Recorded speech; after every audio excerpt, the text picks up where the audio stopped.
Schalke's crisis continues with the departure of technical director Michel Reschke and the exiling of players Amin Harit, Nabil Bentaleb, and Vedat Ibisevic. What the heck is going on?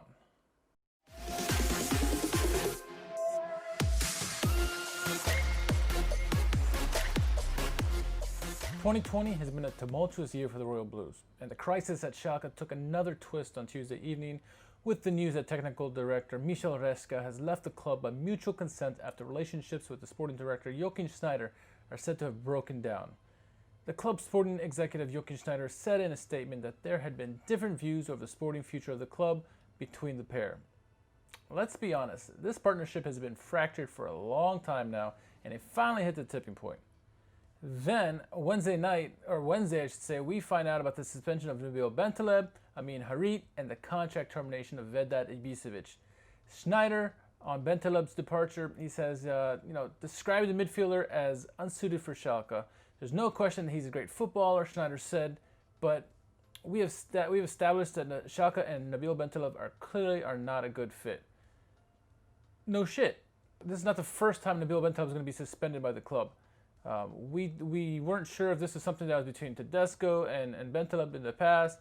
We heard rumors that there was unprofessionalism by Bentaleb. He's had this known in his career of this kind of stigma behind him, but many of us knew of the talent that this player has, and he's one of the most, if not the most talented player on the club, and we were willing to give another shot if he would become more professional. Now, these comments by Schneider are telling us, and by Baum, I guess, are telling us that it's really not the case, and he's not a player that can get it right. It remains to be unprofessional. Thus, he is a cancer in the locker room and has to be suspended for the rest of the remainder of the season until they get rid of him, which they say until at the latest they're going to get rid of him in the summer of 2021. So I don't see him playing. They said he's suspended indefinitely. He's going to be training alone until they figure out what to do with him. But they're going to sell him more than likely in a winter window. And then now when it comes to Amin Harit, Schneider was a little bit more open about the concerns on this player, with the player's attitude. He said there were some things that happened last weekend which were not okay. They were not okay with. That's why Amin was given a little time to think. As we talked about in the last podcast, Amin Harit substituted off in the 39th minute.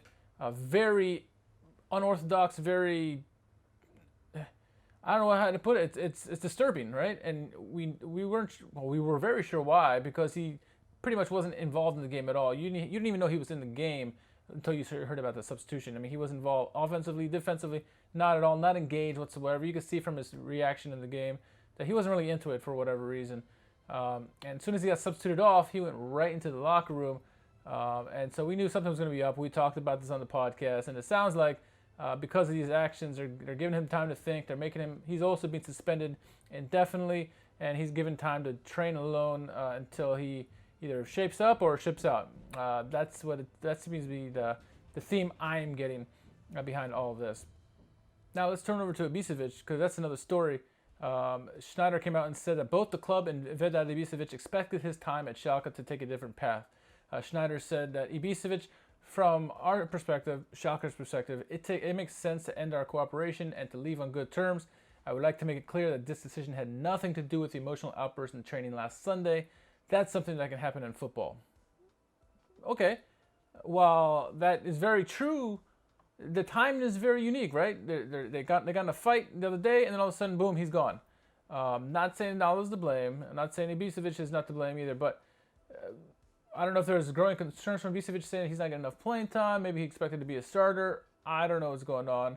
He's an older player too, so I don't know why you would think you would demand that, but yeah, he came over on a free, basically. We paid him peanuts to join the club. He talked about how he wanted to, devote his time and passion to just to play. So it's kind of odd to me that they're breaking up because of it's not compatible.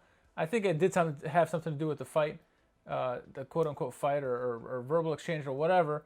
Maybe something was said afterwards. Also, I don't know, but they decided to part ways, and it's not a good look for Schalke. Schalke just being made a laughingstock all over the Bundesliga and the world football, really.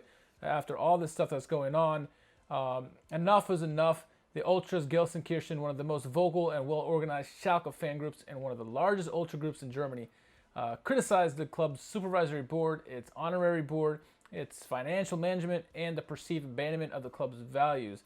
They were quoted on Facebook as saying, "The entire season has been a declaration of moral bankruptcy. The club is rapidly losing trust and identification. We will not let the club be taken from us and be destroyed." Big words, strong words from the Ultras, Gelsenkirchen, to the club. We talked about this early in the season where they met the team outside of the stadium after a game, after a poor result, and saying this will not be tolerated. You will see us again if you guys don't fix this.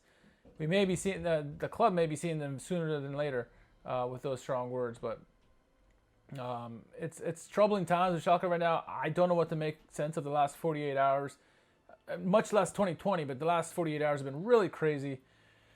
And then, to top things off, Süddeutsche Zeitung, the SV, the newspaper in Germany, said Schalke are going through a financial crisis, a sporting crisis, an identity crisis, a leadership crisis, and a dressing room crisis. All of them have become corrosive, and I agree 100%. It's perfectly said by SV.